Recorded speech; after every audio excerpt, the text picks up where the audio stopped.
Korean cooking has really kind of taken off the last decade. There's a couple that lives here in Seattle, Rachel Yang and Saif Churchi, husband and wife team.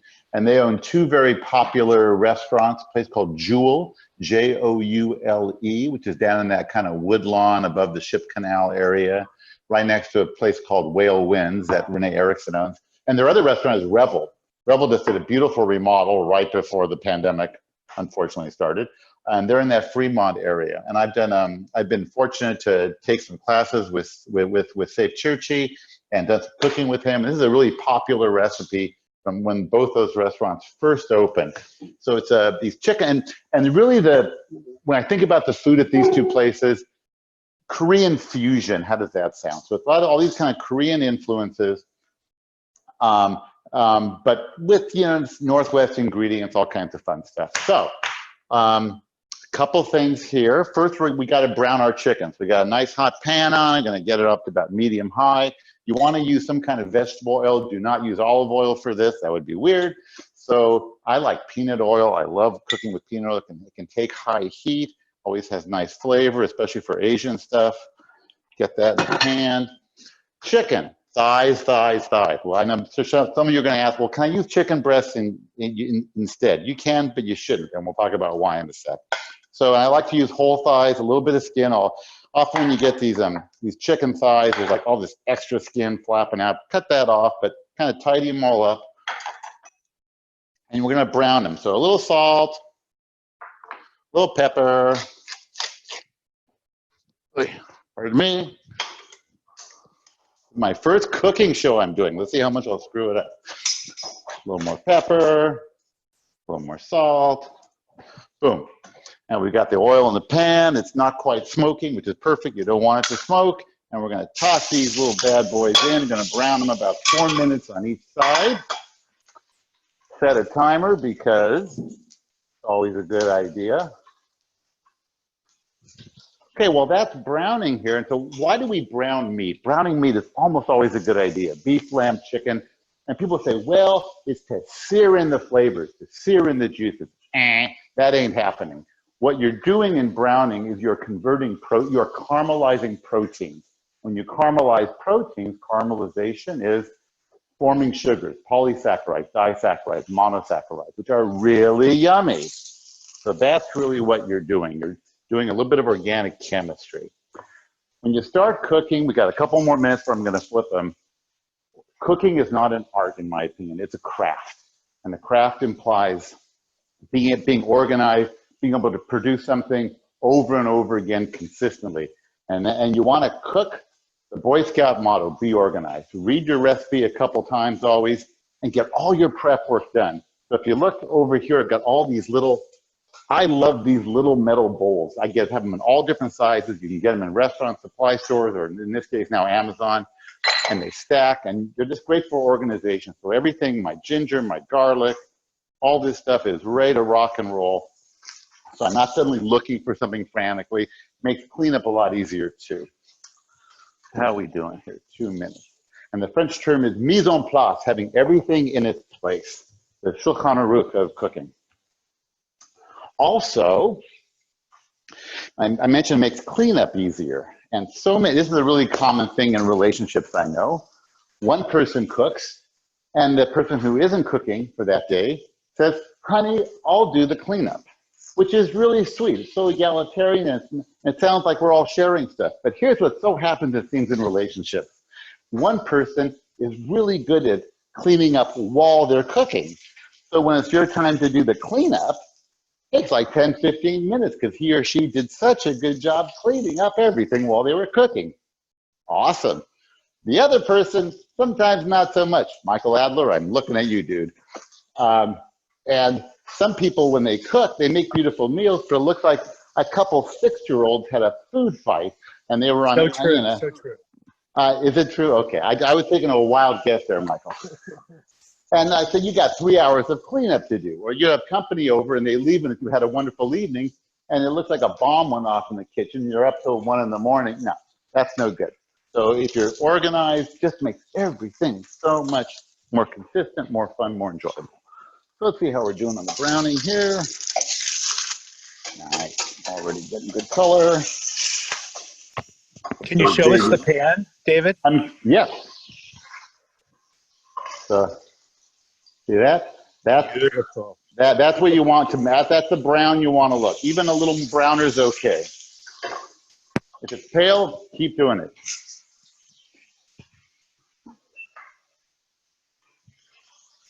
So let's see here. Other comments. Oh, we're going to talk about knives too a little bit here in just a sec. So garlic. I mentioned garlic steak. So I was in the market Friday. So you know what these things are? This is called a garlic scape. So the garlic plant, garlic's the bulb in the ground, and what's called hardstock garlic will send up a stalk like this. This eventually, if left to really develop, will become a flower. People who grow garlic will usually cut these off at some point. One, because there's value to this part we're going to use here.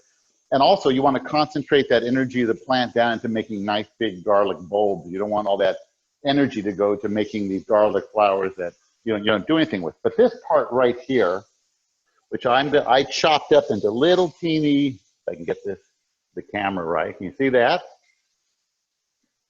Almost like little scallion chops. Really nice flavor, very mild. There's a little sweetness to it. Just plain yummy.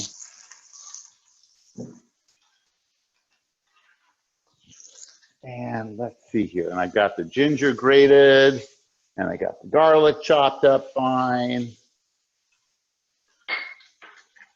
In that recipe, you'll see I combined both the honey and the soy sauce. For sherry, treat cooking with sherry like cooking like wine. Don't put something that you wouldn't drink yourself, but it doesn't have to be the fancy, expensive stuff either. This is a nice Valdostino sherry. We're not going to use that much of it. You can use it to glaze the pan in just a second. So is it better to use, I don't know if there's even a difference, for the sherry wine versus the cooking wine? Yeah, well, first, I would never, those wines you can buy that say cooking wine, I would never buy those. Buy a cheap bottle of wine that, is drinkable, but you're going to use it for cooking, or leftover wine from a week ago that's still drinkable. Things like, does that answer the question? Now, in most Asian cooking, rather than sherry, they'll use what's called mirin. Oh, that's nice. There we go. Just hang on one sec here. And mirin is similar to sake. It's basically a first cousin of sake. It is rice-based alcohol, so has a little bit of sweetness to it. But for whatever reason, dry sherries work really well in Asian cooking too. If you don't want to go to some Asian grocer, Wajimaya, and actually get some mirin. I'm going to deglaze the pan. We got all this fat from the chicken. I'm going to pour it into the sink here because we don't need all that fat. But we want all those yummy little bits at the bottom of the pan. And now we're going to deglaze the pan with some sherry. I'm going to turn that off here with quarter. I'm doing a half recipe, calls for half a cup of sherry, half recipe, so a quarter cup. I'm just going to. Cooking is fun. And we're doing a couple things. We're using that to get all the nice little yummy chunks off the bottom of the pan. And we're going to cook it down so it's like about it already did. That was a hot pan. It's already down to about a tablespoon left, so that's fine. So now I'm going to add the chicken stock. And I'm going to add the soy sauce and the honey. And I'm going to add the garlic. And I'm going to add the ginger. Hey, David, can I ask you a question? Ask. So many recipes, you might saute the garlic or the ginger for 1 or 2 minutes until it becomes fragrant. Exactly. This one, right into liquid ingredients. Why do you think that is? That's a good question. For some reason, It's really common in both Korean and Vietnamese cooking, and I don't know why. I mean, that's really a question, because more often than not, I do anything, you know, French, Italian, Spanish, and I don't cook garlic very long, usually about a minute, because it burns so easily. For something calling for like onions and garlic, I cook those and caramelize them first, and then with a minute left, then put the garlic in, boom, because it's so easy to burn. And I'm sure you could, and there's nothing wrong with that. I think that's not a bad idea. But for some reason, I encounter this all the time in both in Southeast Asian and Korean cuisine, that they just have you throw it in for some reason. Well, now we'll know the answer when they say, well, what's the difference between Korean and X other cuisine? We'll say, well, in Korean, you don't saute the garlic and the ginger. You put it right in with the right ingredients. So now you're basically braising these chicken thighs. So I put basically all the rest of the ingredients, almost all the rest, not the greens, but it's all in the pan there. I put in enough chicken stock to partly cover. I'm just going to put it aside now and finish cooking it later. I got one in the oven, ready to pull out. Almost three more minutes. Talk about knives for. Of where to buy garlic scapes. Right. Well, they're seasonal. So typically, end of spring, beginning of summer. They'll be around for probably a few more weeks. I've actually I saw them at when Whole Foods, we usually has them often. You know, any green grocer. The green grocer I always use in the market is Frank's. I know Socios will have them too. Sometimes I've seen them at Wajimaya, not always though. So, you know, I just, you know, or it's like about a month and a half ago, what are available are ramps. Ramps are amazing. They're wild leeks. They're foraged from back east. And when they're available, but they're only out for like a few weeks. So, you know, in 2-3 weeks, you won't be able to find them anymore probably. But, you know, they were available. So, you know, and that really characterizes a lot of the cooking at places like Shul and Revel and other really good Seattle restaurants, is the ability to say, hey, yeah, let's produce this style of food, whatever it is, but let's take advantage of what's available locally and what's available seasonally. David, I have a question. It's Lynn Mortnick. Yeah, hey, Lynn. You talked about chicken sauce a couple of times. Did you mean chicken broth? Did I say sauce? I'm sorry. I meant, yes, stock. I meant chicken stock. Sauce or broth? Stock. I just have some rice here. That's pretty much done. We're going to turn that off here. So I do want to talk about knives for a sec, because people often ask me, so what gadgets do you like, Dave? What's your favorite kitchen, whatever? A good sharp knife and a bunch of metal bowls. And you know, if you're going to spend money, this is a place to spend money, is on knives, and then keeping them sharp. And with what kind of sharpener? Depends how much patience you have. There's lots of good knife sharpeners in your home. You don't have to send them to a place to get sharpened, not for our purposes, but you're gonna cut yourself a lot more with a dull knife. So I'm just gonna give you 2 quick little knife tips here. One, when you're actually cutting, don't be doing this. You have very little control when you're doing that. When you watch a chef, someone with experience in a kitchen cook, that tip of the knife is almost never leaving the board. Now you have lots of control. And chefs will usually grip the knife, just like a baseball player. They'll choke up on the bat, they'll choke up on the knife. They're not going to be holding the knife back here. They're going to be holding it up here. They may even hold it. You see a lot of chefs actually prefer to hold it on the top of the blade. So that's on your knife hand. On the other hand, you'll see people gripping food, not like this to cut. Curling the fingers in, getting the habit of gripping stuff like this. So when you're chopping, you know, this is a good way to chop to get little bits of fingertip in your food. You're gripping the food like this. You're not going to, and I'll just give you an example. So here's some basil, and there's a way of making what's called a chiffonade of basil. So you take a bunch of basil leaves like that, and you roll it up into a cigar. That's what I have, that little. So yeah, I have a nice little cigar of basil. I'm taking my knife. With this hand, I'm gripping it with my fingers in, keeping the tip down.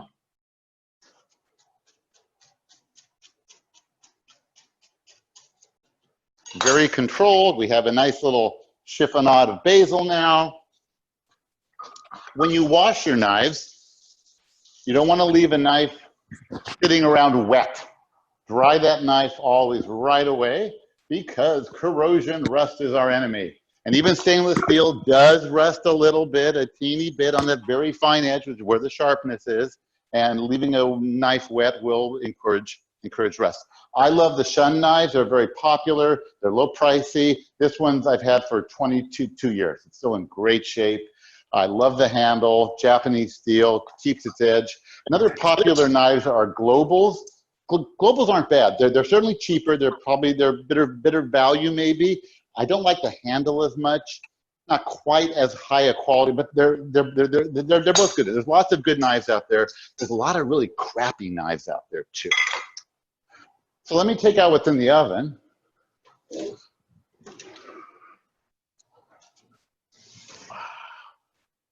I put this in about 35 minutes ago. Let's see how it looks. Woohoo! If you can see that, let me see. I'll show you on the plate. So there's our, oh shoot. Zoom has its challenges. So let me plate this out and then it'll be easier to see.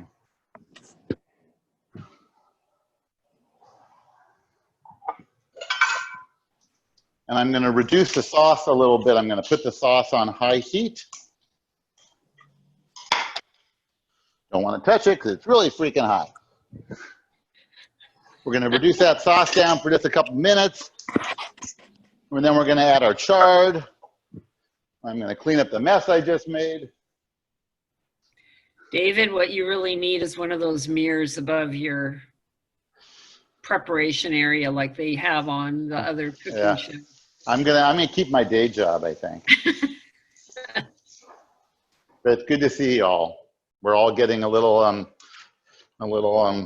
cabin fever, I know. Thank goodness away. If this was happening, if we were having a pandemic in November and it was getting dark and rainy, oh my God, we'd all be on Xanax.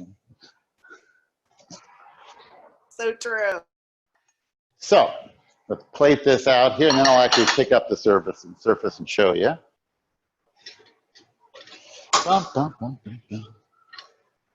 It's good.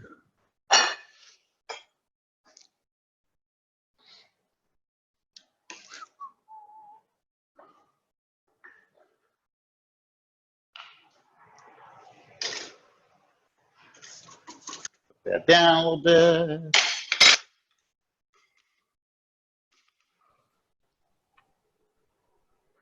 Oh, and we'll talk about chicken thighs versus chicken breasts in a sec too.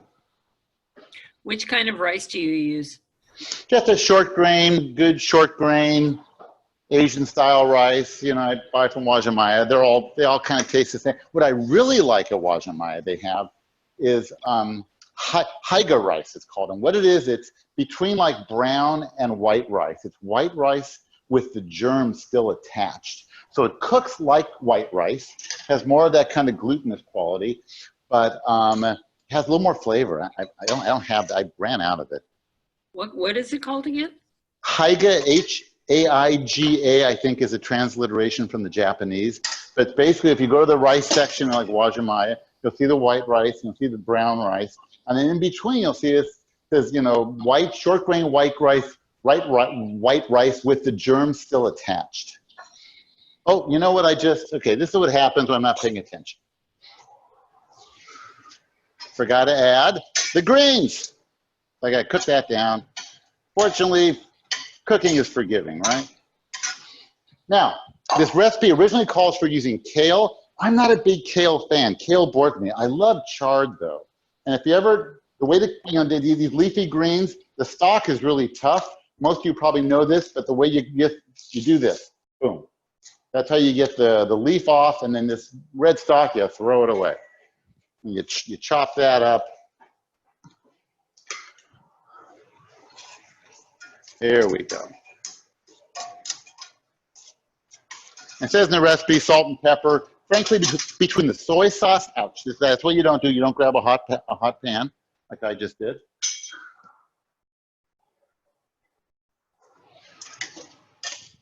There we go.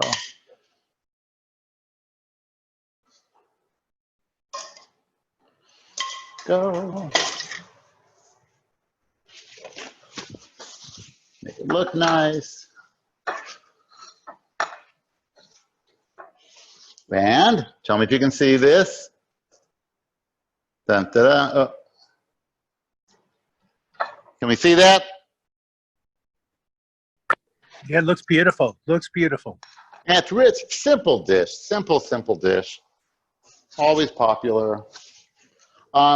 Chicken thighs versus chicken breasts. Chicken thighs are so forgiving. You can really screw up a chicken thigh and it's still delicious. Chicken breast, boy, you kick them a few minutes too long and you now have tasteless protein, you know. Let me get this back here. I just find them, you know, they're not as forgiving. You know, if you're worried about calories, fat content, instead of a 6-ounce chicken breast, have a 4-ounce chicken thigh is my response to that. There's just more flavor. And with regard to, well, how about if I get them with the skin off and no bone? Yeah, again, there's so much flavor in the bone. There's flavor in the skin. You know, cut the skin back a little bit. Thighs are just, I love chicken thighs. That's it. Let me see. Anything else I want to?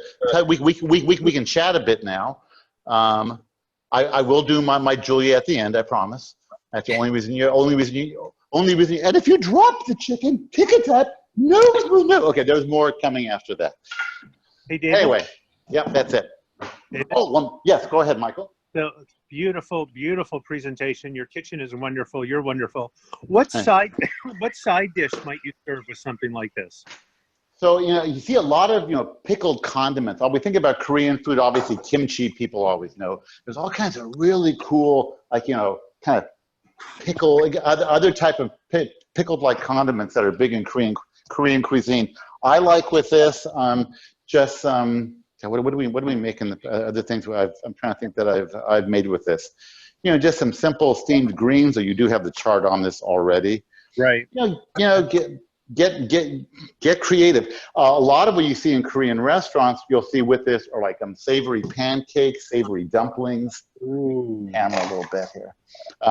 Revel has some really rockin' savory pancakes and dumplings, so that can be an additional source of starch. They do some really crazy stuff. Revel has this salad, they call it. It's a lamb pastrami on baby arugula. So it's their own lamb pastrami they make on this bed of greens with kind of a rice vinegar. Oh, it's really good. Wine pairing, now we're talking important stuff. So really, you know, what works so well with Asian cuisine is Riesling. Riesling, underappreciated grape. Some wonderful Rieslings out there. This is one of my favorite German producers, Donhoff. This is their Cabernet, not real expensive. Little bit of sweetness, but not much. Mostly just really bright, fruity acidity. 8.5%, 9% alcohol. You can drink half a bottle, you're fine. And let's see how it should be like tender, falling off the bone. Let's see. Oh yeah. Give it a try here.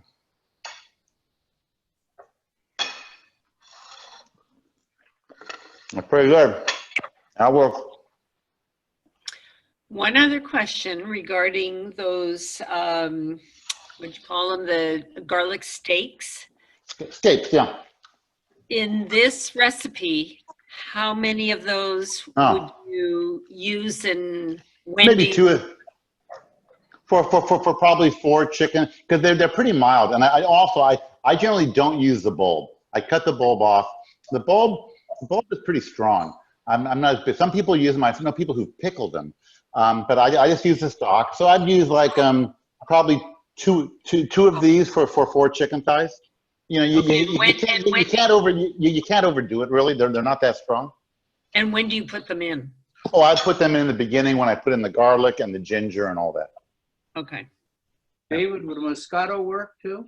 Oh, sure. Yeah, being the sweetness. Moscato is going to be, you know, the bubbles are going to be nice. And a little bit of sweet. And people often go, I don't like sweet wine. And the thing is, though, if the wine's got acidity, the sweetness is fine. I can't tell you how many times I've had people in my house and I want to open, we'll be doing something, especially it's more, you know, fish oriented, or again, I'm doing something more Asian. I'll open a Spätlese or an Oschlese, these German Rieslings that are significantly sweeter than this. I go, I don't like sweet wine. We'll just try it. They go, oh, this is good. You know, It's all about acidity. If you've got acidity to balance out the sweetness, they're delicious and they pair well with food. So yeah, but yeah, Moscato would be fine. If you wanted to go red wine, I'd do something that wasn't. These are some delicate flavors here, but they're focused flavors. So maybe like some medium body, kind of spicy red. Maybe even like it's kind of sound weird. An Italian Barbera would be fine, I think. A Syrah, if it's not a big smack you upside the head, Velvet Hammer Power Syrah. Something kind of medium spicy will work with Asian food too. A beer always works. What was the kind you used? This is a Riesling, a German Riesling, and there's different levels of sweetness.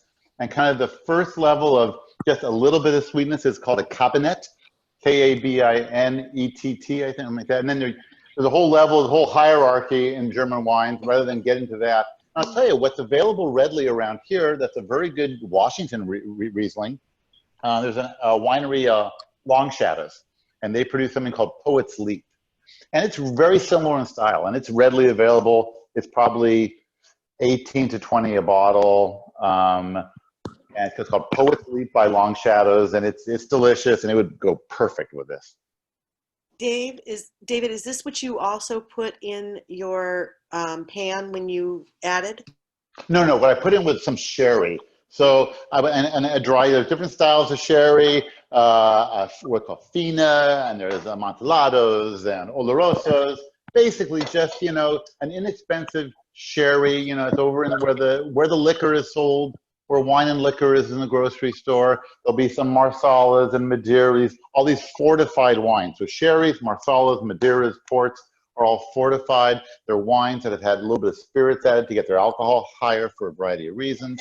And just a dry sherry that's, a bottle of it like this that you can pick up for, $15. And once you open it, it's oxidized, so it lasts forever. You'll use it for the next year and a half, probably, for all the cooking. And soups, if I'm making cream soups, if I'm making like a chilled vichyssoise, I'll often in the cooking process throw in just a tablespoon or so of sherry, not very much. What was I going to say? And again, if you're using it to deglaze a pan, you don't want all that winey sherry flavor to be the dish. You're using it to kind of deglaze, and then you're cooking it down. I make a paella often, and before I assemble the paella, but to deglaze this big paella pan with like a cup of wine, and you cook it until it's almost dry. You basically just cook that down until the wine's almost all gone, just leaving flavor and essence. And now you put in your stock and your meat or vegetables or seafood or whatever. So again, you don't need to use a lot. And what I always recommend though is before you put it in your food, taste it. And if you go, ugh, don't put it in your food. You don't have to use the fancy, expensive stuff. Just it shouldn't make you make a face. If it makes you make a face, then spend another $5 and buy something that doesn't make you make a face. That's my advice. Hi. Here. Do you need to use sherry, or can you substitute that? It'll have a different flavor, obviously. No, you can do whatever you want. You could use. Some people would use wine. And again, what you see in Asian cuisine, actually Asian cuisine in restaurants, they're going to use mirin, which is essentially a slightly sweet sake. You could use sake. You could go without it. It's just it's part of the flavor profile of the dish. But again, if there's an alcohol issue, again, you're cooking all the alcohol off. I know for some people, sometimes even if you cook the alcohol off, sometimes some of the other things in alcohol can be headache inducing. So be careful about that. And obviously, I mentioned using peanut oil before. Avoid it if you're having company with a peanut allergy, unless they're really pissing you off. And then, what the heck? These are dangerous times. I just don't have it readily. I'm not judging. I'd have to go to the store, so that was the only question. Could I substitute? Sure, it'll just have a different flavor. Yeah. But you could substitute if you have some leftover dry white wine, sitting around in the cupboard. Sure, you can use that. Okay, thanks. Now, Rebecca, you're gonna send this out to all of us? That show? I'm gonna open the chat box here in case I missed something here. Yeah, I think we've read all the comments. Or Oh, okay. Oh, No, not the comments, but David's cooking. This whole His video repartee. is out to everyone. My little grandson is, He'll want to watch you. yeah, he's, oh, I'm sorry to hear. That's so sad. This will be the worst PJ library ever. well, he's almost 14, or almost 13. And he has a little monologue that goes along with the cooking, like the chefs do, you know. So like you said, everything is set up. He did a crepe that didn't work out, but you know, it's going to taste okay. You put all this stuff on it, you won't know the difference. He handled it very well. Good for him. Well, we should end it then with Julia saying, I'm glad you can join us and have good food and good wine and bon appetit. Thank you, Thank you David. very much. Very nice. We'd love to see another one. Be careful what you wish How for. one on paella? That's a little more complex. That'll be an hour Zoom meeting. I don't know if you I want have that. a paella pan, but I haven't tried making it. I have an hour. Yeah. Thank you, David. You're awesome. You're welcome. Thank you very much. Take care, guys. Nice.